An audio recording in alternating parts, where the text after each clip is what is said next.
Kovvur MLA TV రామారావుపై పెట్టిన కేసును ఎత్తివేయాలని కోరుతూ నిరాహార దీక్ష చేపట్టిన కుటుంబ సభ్యుల దీక్షను పోలీసులు భగ్నం చేశారు.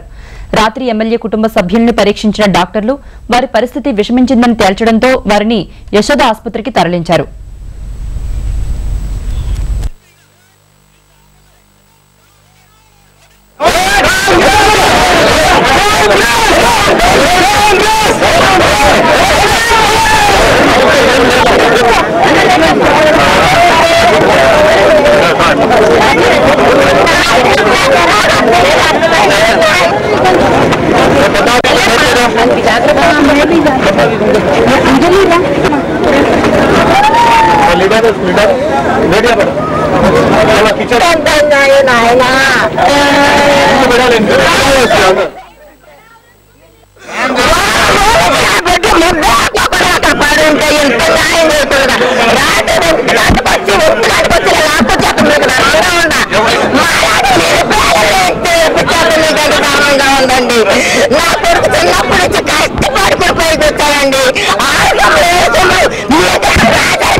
రామారావు గారి భార్య కుమార్తె ఆరోగ్య పరిస్థితి క్షీణించింది.